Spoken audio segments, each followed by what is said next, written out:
Hair fall ಎಲ್ಲಿ ನೋಡಿದ್ರು ಕೂಡ ಹೇರ್ ಫಾಲ್ದೇ ಕತೆ. ಇವಾಗ ಸಣ್ಣ ಮಕ್ಕಳಿಂದ ಹಿಡಿದು ವಯಸ್ಸಾದವ್ರವರೆಗೂ ಕೂಡ ಹೇರ್ ಫಾಲೇ ಆಗಿದೆ. ನಾವು ಕಸ ಗುಡಿಸಿದ್ರೆ ಮನೆಯಲ್ಲಿ ಇಷ್ಟಿಷ್ಟು ತಲೆ ಕೂದಲು ಸಿಗತ್ತೆ, ಬಚ್ಚಲ್ ಮನೆಯಲ್ಲಿ ತಲೆ ಸ್ನಾನ ಮಾಡಿದ್ರೆ ಇಷ್ಟಿಷ್ಟು ಕ್ಲಾಗ್ ಆಗಿರುವಂಥದ್ದನ್ನ ನಾವು ನೋಡ್ಬೋದಾಗಿರುತ್ತೆ.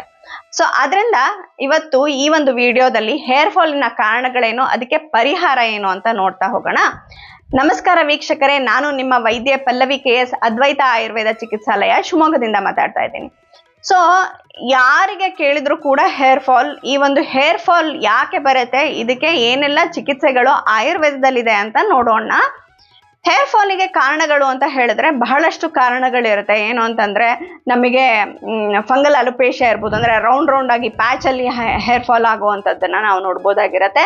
ಅದು ಒಬ್ಬರಿಂದ ಒಬ್ಬರಿಗೆ ಹರಡುವಂತ ಫಂಗಲ್ ಇನ್ಫೆಕ್ಷನ್ ಇಂದ ಆಗಿರುವಂಥದ್ದು. ಇಲ್ಲ ಸೆಬೋರಿಕ್ ಡರ್ಮಟೈಟಿಸ್ ಇರಬಹುದು, ಅಂತಂದ್ರೆ ನಮಗೆ ಕೂದಲು ಬುಡದಿಂದ ಉದುರುವಂಥದ್ದು, ಬುಡದ ಕೂದಲಲ್ಲಿ ಒಂದು ಬೀಜಾಕಾರದ ಒಂದು ಸಣ್ಣ ಬೀಜ ಇರುವಂಥದ್ದು, ಆಮೇಲೆ ತುಂಬಾ ಡ್ಯಾಂಡ್ರಫ್ ಇರುವಂಥದ್ದನ್ನ ಕೂಡ ನೋಡ್ಬೋದಾಗಿರುತ್ತೆ.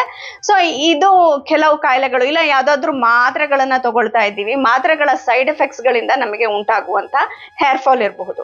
ಮೇಡಮ್ ಇದು ಯಾವುದು ಅಲ್ಲ ಮೇಡಮ್, ನನಗೆ ಡ್ಯಾಂಡ್ರಫ್ ಇಲ್ಲ, ನನಗೆ ಯಾವುದೇ ತರಹದ ಮೆಡಿಸಿನ್ಸ್ ಗಳನ್ನು ನಾನು ತಗೊಳ್ತಾ ಇಲ್ಲ, ಇಲ್ಲ ನಂಗೆ ಫಂಗಲ್ ಇನ್ಫೆಕ್ಷನ್ಸು ಯಾವುದೂ ಇಲ್ಲ, ಆ ಪ್ಯಾಚ್ ಎಲ್ಲ ಉದುರ್ತಾ ಇಲ್ಲ, ಜನರಲ್ ಆಗಿ ಉದುರ್ತಾ ಇದೆ ನನಗೆ ಕೂದಲು, ಆದ್ರೆ ಎಂದಿಗಿಂತ ಜಾಸ್ತಿ ನನಗೆ ಉದುರ್ತಾ ಇರುವಂತದ್ದನ್ನ ನಾನಿಲ್ಲಿ ನೋಡ್ತಿದ್ದೀನಿ. ಸೊ ಇದಕ್ಕೆ ಪರಿಹಾರ ಏನು ಅಂತ ಕೇಳಿದ್ರೆ, ಸೊ ಈ ಒಂದು ಹೇರ್ ಫಾಲ್ ಏನು ಜನರಲೈಸ್ಡ್ ಹೇರ್ ಫಾಲ್ ಇದೆ ಅಲ್ಲ, ಸೊ ಇದಕ್ಕೆ ಏನು ಕಾರಣ ಅಂತ ಅಂದ್ರೆ ಮೊದಲನೇದಾಗಿ ಏನು ನಾರ್ಮ್ಸ್, ಅದಕ್ಕೆ ಅಂತಂದ್ರೆ ಎಷ್ಟು ಉದುರಬಹುದು, ಎಷ್ಟು ನಾರ್ಮಲ್ ಅಂತ ನಾವು ನೋಡುವಂಥದ್ದಾದ್ರೆ ದಿನಕ್ಕೆ ಒಂದು 100ರಷ್ಟು ಕೂದಲು ಉದುರ್ತಾ ಇದೆ ಅಂತಂದ್ರೆ ಅದು ನಾರ್ಮಲ್. ಆಮೇಲೆ ಕೆಲವು ಸೀಸನ್ ಅಲ್ಲಿ ಇದು ಜಾಸ್ತಿ ಇರುತ್ತೆ, ನಂತರ ಬೇರೆ ಸೀಸನ್ ಅಲ್ಲಿ ಅದು ಬರುವಂತದ್ದನ್ನ ಕೂಡ ನಾವು ನೋಡ್ಬೋದಾಗಿರುತ್ತೆ.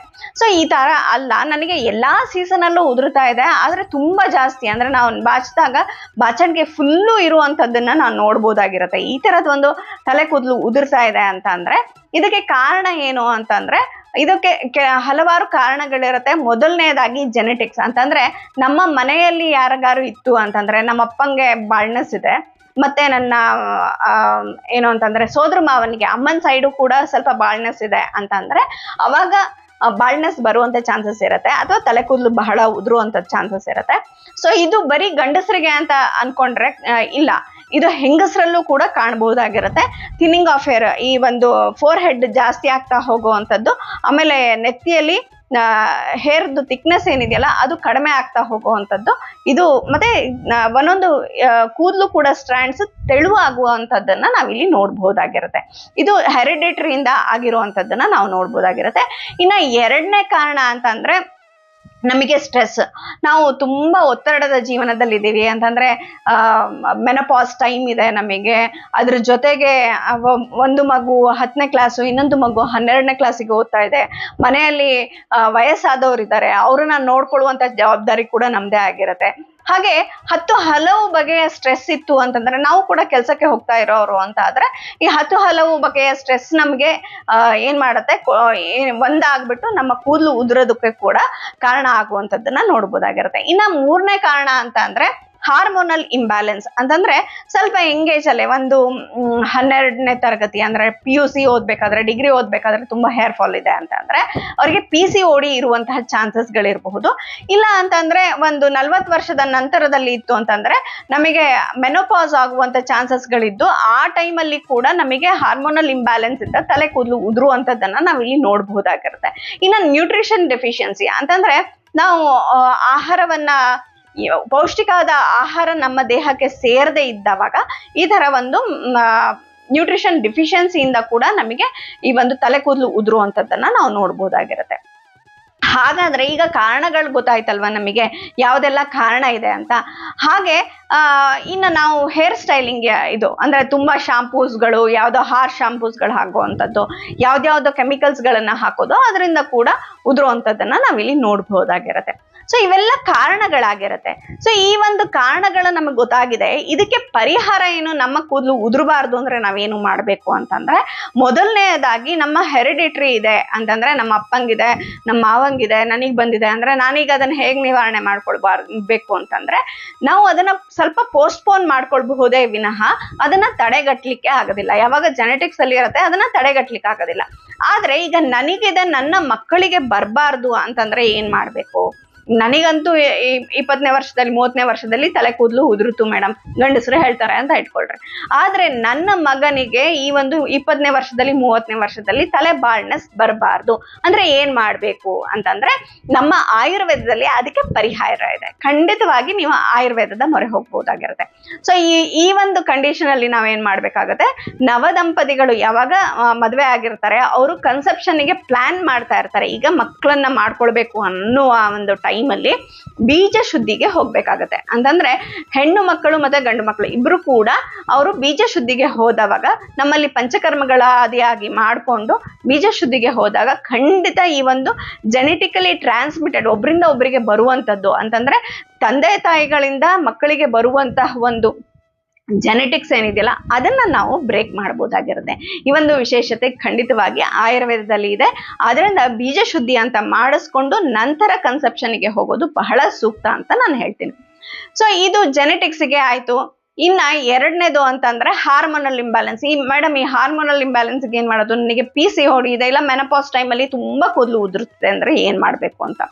PCODಗೂ ಕೂಡ ನಮ್ಮಲ್ಲಿ ಆಯುರ್ವೇದದಲ್ಲಿ ಖಂಡಿತವಾಗಿ ಒಳ್ಳೆಯ ಚಿಕಿತ್ಸೆಗಳಿದೆ. ನಾವು ಅಲ್ಲಿ ಸ್ಥಾನಿಕ ಕಫ ಅಂತ ಹೇಳ್ಬಿಟ್ಟು ಅದನ್ನ ಟ್ರೀಟ್ ಮಾಡ್ತೀವಿ. ಓವ್ಯುಲೇಷನ್ ಕೂಡ ಒಳ್ಳೆಯ ತರದಲ್ಲಿ ಓವ್ಯುಲೇಷನ್ ಆಗುವಂಥದ್ದು, ಮೆನ್ಸಸ್ ಇರ್ರೆಗ್ಯುಲರ್ ಇದ್ದಿದ್ದನ್ನ ರೆಗ್ಯುಲೇಟ್ ಮಾಡುವಂಥದ್ದು, ಅವರಿಗೆ ಒಬೇಸಿಟಿ ಇತ್ತು ಅಂತಂದ್ರೆ ಅದನ್ನ ಕೂಡ ಸರಿ ಮಾಡುವಂಥದ್ದು, weight management treatment best of the best ನಮಗೆ ಆಯುರ್ವೇದದಲ್ಲಿ ಸಿಗುವಂಥದ್ದನ್ನ ನಾವು ನೋಡ್ಬೋದಾಗಿರುತ್ತೆ. ಇದನ್ನ ನಿಯಮಿತವಾಗಿ ವರ್ಷಕ್ಕೆ ಒಂದು ಸತಿ ಮಾಡಿಸ್ಕೊಂಡು ಹಾಗೆ ಲೈಫ್ ಸ್ಟೈಲ್ ಅನ್ನು ಕೂಡ ಚೆನ್ನಾಗಿ ಇಟ್ಕೊಳ್ಳೋದ್ರಿಂದ ಏನಾಗುತ್ತೆ, ಅವ್ರಿಗೆ PCODನೂ ಕೂಡ ತಪ್ಪಿಸ್ಕೊಳ್ಬಹುದು. ಅದ್ರ ಜೊತೆಗೆ ಅವ್ರ ಕೂದಲು ಕೂಡ ಚೆನ್ನಾಗಿ ಆಗುವಂಥದ್ದನ್ನ ನಾವಿಲ್ಲಿ ನೋಡಬಹುದಾಗಿರುತ್ತೆ. ಸೊ ಈ ತರ ಒಂದು ತಲೆಗೂ ಕೂಡ ನಾವು ಅದಕ್ಕೆ ಚಿಕಿತ್ಸೆಗಳನ್ನು ಕೂಡ ಕೊಡಬಹುದಾಗಿರುತ್ತೆ. PCOD ಹಾರ್ಮೋನ್ಸ್ ಇಂದ ಇರ್ರೆಗ್ಯುಲರ್ ಆಗಿ ನಮಗೆ ತಲೆ ಕೂದಲು ಉದುರಿದೆ ಅಂತಂದ್ರೆ ಕೂಡ ಇದನ್ನ ಸರಿ ಮಾಡಿಕೊಂಡು ಸರಿಯಾಗಿ ಮತ್ತೆ ತಲೆ ಕೂದಲು ಬರುವ ಹಾಗೆ ಮಾಡಬಹುದಾಗಿರುತ್ತೆ. ತುಂಬಾ ವಯಸ್ಸಾಗಿದೆ, 50 ವರ್ಷದ 60 ವರ್ಷದ ಮೇಲೆ ಅಂದ್ರೆ ಅಷ್ಟು ಫಾಸ್ಟ್ ಆಗಿ ಬರೋದಿಲ್ಲ. ಆದ್ರೆ ಸಣ್ಣ ವಯಸ್ಸಲ್ಲೇ ಇದ್ದಾರೆ, ಇನ್ನೂ ಅವರು ಡಿಗ್ರಿಗೆ ಹೋಗ್ತಾ ಇದ್ದಾರೆ ಅಂತಂದ್ರೆ ಖಂಡಿತವಾಗಿ ಇದಕ್ಕೆ ಚಿಕಿತ್ಸೆ ಇರುವಂತದ್ದನ್ನ ನಾವಿಲ್ಲಿ ನೋಡಬಹುದಾಗಿರುತ್ತೆ. ಇನ್ನ ಮೂರನೇದು nutrition deficiency. Madam nutrition deficiency ಏನಿಲ್ಲ, ನಾನು ದಿನ ಚೆನ್ನಾಗಿ ಊಟ ಮಾಡ್ತೀನಿ ಅಂತ ಹೇಳಿದ್ರೆ ಅದು ಬರೀ ತಿನ್ನೋದ್ರ ಮೇಲೆ ನಮ್ಮ ನ್ಯೂಟ್ರಿಷನ್ ನಮ್ಮ ಬಾಡಿ ತಗೊಳ್ತಾ ಇದೆಯಾ ಅಂತ ಹೇಳಲಿಕ್ಕೆ ಆಗೋದಿಲ್ಲ. ಅಂತಂದ್ರೆ ನಾವು ನ್ಯೂಟ್ರಿಷಿಯಸ್ ಆಗಿರುವಂತ ಆಹಾರ ತಗೋಬಹುದು, ಆದ್ರೆ ನಮ್ಮ ಬಾಡಿ ಅದನ್ನ ತಗೊಳ್ತಾ ಇದೆಯಾ ಅನ್ನೋದು ಯಾವಾಗ್ಲೂ ಕೂಡ ಕ್ವೆಶ್ಚನ್ ಮಾರ್ಕ್. ಅಂತಂದ್ರೆ ನಮ್ಮ ಮೆಟಬಾಲಿಸಮ್ ಸರಿಯಾಗಿ ಇಲ್ಲದೆ ಇದ್ದಾಗ ನಮ್ಮ ಬಾಡಿಯಲ್ಲಿ ಕೂಡ ತಗೊಂಡಿರುವ ಆಹಾರ ಸರಿಯಾಗಿ ಜೀರ್ಣ ಆಗದೆ ಇರುವಂತದ್ದನ್ನ ನಾವಿಲ್ಲಿ ನೋಡ್ಬೋದಾಗಿರತ್ತೆ. ಸೊ ಅದಕ್ಕೆ ಏನ್ ಮಾಡ್ಬೇಕು, ವಯಸ್ಸಾದಂಗೂ ನಮಗೇನಾಗತ್ತೆ, ಈ ಒಂದು ಮೆಟಬಾಲಿಸಮ್ ಏರುಪೇರು ಆಗುವಂಥದ್ದನ್ನ ನಾವಿಲ್ಲಿ ನೋಡ್ಬೋದಾಗಿರುತ್ತೆ.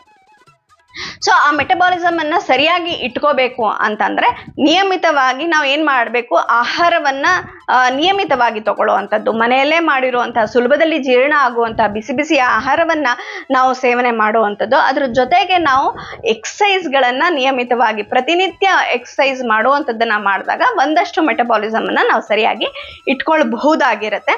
ಅದ್ರ ಜೊತೆಗೆ ಪೌಷ್ಟಿಕಾಂಶದ ಆಹಾರವನ್ನ ನಾವು ಸೇವನೆ ಮಾಡೋದ್ರಿಂದ ತಲೆ ಕೂದಲಿಗೂ ಕೂಡ ಪೌಷ್ಟಿಕವಾದ ಅಂಶ ಹೋಗಿ ತಲೆ ಕೂದಲು ಚೆನ್ನಾಗಿ ಆಗುವಂಥದ್ದನ್ನ ನಾವು ನೋಡ್ಬೋದಾಗಿರುತ್ತೆ. ಹಾಗಾದ್ರೆ ಯಾವುದೆಲ್ಲ ಡೆಫಿಷಿಯನ್ಸಿಯಿಂದ ನಮ್ಮ ತಲೆ ಕೂದಲು ಉದುರುತ್ತೆ ಅಂತ ನೀವು ನೋಡುವಂಥದ್ದಾದ್ರೆ ಐರನ್ ಇರಬಹುದು, ಜಿಂಕ್ ಇರಬಹುದು, ಕ್ಯಾಲ್ಸಿಯಂ ಇರಬಹುದು, ಇವೆಲ್ಲ ಡಿಫಿಷಿಯನ್ಸಿ ಆಗಿ ನಮಗೆ ತಲೆ ಕೂದಲು ಉದುರುವಂಥದ್ದನ್ನ ನಾವಿಲ್ಲಿ ನೋಡಬಹುದಾಗಿರುತ್ತೆ. ಸೊ ಇವೆಲ್ಲ ಡಿಫಿಷಿಯನ್ಸಿಯಿಂದ ಉಂಟಾಗುವಂತ ತಲೆ ಕೂದಲು ಉದುರುವಂಥದ್ದು. ಸೊ ಇನ್ನ ನಾವು ಹೇಳ್ಬೇಕು ಅಂದ್ರೆ ಸ್ಟೈಲಿಂಗ್, ಯಾವ್ದ್ಯಾವ್ದೇ ತರದ ಶಾಂಪುಗಳನ್ನ ಉಪಯೋಗಿಸುವಂಥದ್ದು, ಯಾವ್ದ್ಯಾವ್ದೋ ಎಣ್ಣೆಗಳನ್ನ ಉಪಯೋಗಿಸುವಂಥದ್ದು, ಆಡ್ಸ್ಗಳಲ್ಲಿ ಯಾವುದೇ ಅಥೆಂಟಿಫಿಕೇಶನ್ ಇಲ್ಲದೆ ಇರುವಂತಹ TV ಆಡ್ಸ್ ಇರಬಹುದು, ಬೇರೆ ಯಾವ್ದ್ಯಾವ್ದೋ ಸೋಷಿಯಲ್ ಮೀಡಿಯಾದಲ್ಲಿ ಬರುವಂತ ಆಡ್ಸ್ ಇರಬಹುದು, ಇವನ್ನೆಲ್ಲ ನೋಡ್ಕೊಂಡು ನಾವು ಪ್ರಾಡಕ್ಟ್ಸ್ಗಳನ್ನ ತರಿಸ್ಕೊಂಡು ಅದರಿಂದ ನಾವು ತಲೆ ವಾಶ್ ಮಾಡುವಂಥದ್ದನ್ನ ಮಾಡಿದಾಗ್ಲೂ ಕೂಡ ನಮಗೆ ತಲೆ ಕೂದಲು ಉದುರುವಂಥದ್ದನ್ನ ನಾವು ನೋಡ್ಬಹುದಾಗಿರುತ್ತೆ. ಸೊ ಇದು ಏನು ಪ್ರಾಡಕ್ಟ್ಸ್ಗಳಿಂದ ಆಯಿತು. ಇನ್ನು ಸ್ಟ್ರೆಸ್ಸಿಗೆ ನಾವೇನು ಮಾಡಬೇಕು ಅಂದರೆ ಪ್ರತಿನಿತ್ಯ ಪ್ರಾಣಾಯಾಮ ಮಾಡುವಂಥದ್ದು, ಧ್ಯಾನ ಮಾಡುವಂಥದ್ದು, ನಮಗೆ ಇಷ್ಟವಾದ ಕೆಲಸಗಳನ್ನು ಮಾಡೋದ್ರಿಂದ ಏನಾಗುತ್ತೆ, ನಾವು ಸ್ಟ್ರೆಸ್ಸನ್ನು ಕಡಿಮೆ ಮಾಡ್ಕೊಳ್ಬಹುದಾಗಿರುತ್ತೆ. ಆಮೇಲೆ ನಾವು ಎಕ್ಸೆಪ್ಟ್ ಮಾಡ್ಕೋಬೇಕು, ನನಗೆ ಸ್ಟ್ರೆಸ್ ಇದೆ, ನಾನು ಅದನ್ನ ಹೇಗೆ ನಿವಾರಣೆ ಮಾಡ್ಕೊಳ್ಬೇಕು, ನನಗೆ ನಾನು ಟೈಮ್ ಕೊಟ್ಕೊಳ್ಬೇಕು ಅನ್ನೋದನ್ನ ನಾವು ಸೆಲ್ಫ್ ಕೌನ್ಸಿಲಿಂಗ್ ಅಂತ ಹೇಳ್ತೀವಿ. ಪ್ರತಿಯೊಬ್ಬರು ಕೂಡ ಸೆಲ್ಫ್ ಕೌನ್ಸಿಲಿಂಗ್ ಮಾಡ್ಕೊಳ್ಳೋದ್ರಿಂದ ಸ್ಟ್ರೆಸ್ ಲೆವೆಲ್ ಒಂದಷ್ಟು ಕಡಿಮೆ ಆಗುತ್ತೆ. ಅದ್ರ ಜೊತೆಗೆ ಧ್ಯಾನ ಪ್ರಾಣಾಯಾಮಗಳನ್ನ ಮಾಡ್ಕೊಳ್ಳೋದ್ರಿಂದ ಕೂಡ ಅವರಿಗೆ ಸ್ಟ್ರೆಸ್ ಲೆವೆಲ್ ಕಡಿಮೆ ಆಗುವಂಥದ್ದನ್ನ ನಾವಿಲ್ಲಿ ನೋಡ್ಬೋದಾಗಿರುತ್ತೆ. ಅದಲ್ಲದೆ ಆಯುರ್ವೇದದಲ್ಲಿ ಓರಲ್ ಮೆಡಿಕೇಶನ್ಸ್ ಆಗಿ ಐರನ್ ಅಥವಾ ಬೇರೆ ಯಾವುದೇ ಡೆಫಿಷಿಯನ್ಸಿ ಇದ್ರೂ ಕೂಡ ನಮ್ಮಲ್ಲಿ ನ್ಯಾಚುರಲ್ ಸೋರ್ಸಸ್ ಅಲ್ಲಿ ಮಾಡಿರುವಂತಹ ಐರನ್, ಕ್ಯಾಲ್ಸಿಯಂ, ಜಿಂಕ್ ಸಪ್ಲಿಮೆಂಟ್ಸ್ಗಳು ನಮ್ಮಲ್ಲಿ ಸಿಗುವಂಥದ್ದನ್ನು ನಾವು ನೋಡ್ಬೋದಾಗಿರುತ್ತೆ. ಅದನ್ನು ಕೂಡ ನೀವು ತಗೊಳ್ಬೋದಾಗಿರುತ್ತೆ. ಇನ್ನು ನಸ್ಯ ಅಂತ ಹೇಳ್ತೀವಿ, ನಸ್ಯಕರ್ಮ ಅಂತ ಮೂಗಿಗೆ ಹಾಕುವಂತಹ ಔಷಧಿ, ಅದನ್ನ ಕೂಡ ಮಾಡೋದ್ರಿಂದ ಕೂಡ ಏನಾಗುತ್ತೆ, ನಮಗೆ ತಲೆ ಕೂದಲು ಚೆನ್ನಾಗಿ ಆಗುವಂಥದ್ದನ್ನ ನೋಡ್ಬೋದಾಗಿರುತ್ತೆ. ಇಲ್ಲಾಂದ್ರೆ ನಾವು ಲೇಪಗಳು ಅಂತಂದ್ರೆ ಕೆಲವು ಗಿಡಮೂಲಿಕೆಯ ಒಂದು ಪೇಸ್ಟನ್ನ ಮಾಡಿ ತಲೆಗೆ ಲೇಪ ಮಾಡುವಂಥದ್ದನ್ನ ಮಾಡ್ಬೋದಾಗಿರುತ್ತೆ. ಇದರಿಂದ ಕೂಡ ನಮಗೆ ಏನು ಅಂದ್ರೆ ತಲೆ ಕೂದಲು ಚೆನ್ನಾಗಿ ಗ್ರೋ ಆಗುವಂಥದ್ದನ್ನ ನಾವು ನೋಡ್ಬೋದಾಗಿರುತ್ತೆ. ನೋಡಿದ್ರಲ್ಲ ವೀಕ್ಷಕರೇ, ಆಯುರ್ವೇದದಲ್ಲಿ ಎಷ್ಟೆಲ್ಲ ಚಿಕಿತ್ಸೆ ಇದೆ, ಎಷ್ಟೆಲ್ಲ ಆಪ್ಷನ್ಸ್ ಇದೆ. ತಲೆ ಕೂದಲು ಮಾತ್ರ ಅಲ್ಲ, ಎಲ್ಲಾ ತರದ ಮೆಟಬಾಲಿಕ್ ಡಿಸಾರ್ಡರ್ಸ್ಗಳಿಗೂ ಕೂಡ ಪರಿಹಾರ ನಿಮಗೆ ಆಯುರ್ವೇದದಲ್ಲಿ ಸಿಗುವಂಥದ್ದನ್ನ ನೋಡ್ಬೋದಾಗಿರುತ್ತೆ. ಅದರಿಂದ ಸೂಕ್ತವಾದ ವೈದ್ಯರನ್ನ ಕಾಣಿ, ನಿಮ್ಮ ಯಾವುದೇ ಒಂದು ತೊಂದರೆ ಇದ್ರೂ ಕೂಡ ಅದನ್ನ ನಿವಾರಣೆ ಮಾಡ್ಕೊಳ್ಬಹುದಾಗಿರುತ್ತೆ. ಸೊ ನಿಮಗೆ ಈ ಥರದ್ದೇನಾದರೂ ಹೇರ್ ಫಾಲ್ ಅಥವಾ ಬೇರೆ ಥರದ ಏನಾದರೂ ತೊಂದರೆ ಇತ್ತು ಅಂತಂದರೆ ಖಂಡಿತವಾಗಿ ಸಂಪರ್ಕಿಸಿ ಅದ್ವೈತ ಆಯುರ್ವೇದ ಚಿಕಿತ್ಸಾಲಯ ಶಿವಮೊಗ್ಗ. ನೀವು ಆನ್ ಕಾಲ್ ಮುಖಾಂತರ ಕೂಡ ಅದ್ವೈತ ಆಯುರ್ವೇದ ಚಿಕಿತ್ಸಾಲಯವನ್ನ ಸಂಪರ್ಕಿಸಬಹುದಾಗಿರುತ್ತೆ. ಕರೆ ಮಾಡಿ 9187484210 ಕರೆ ಮಾಡಿ ನೀವು ಇದಕ್ಕೆ ಪರಿಹಾರವನ್ನ ಕಂಡುಕೊಳ್ಬಹುದಾಗಿರುತ್ತೆ. ನಮಸ್ಕಾರಗಳು.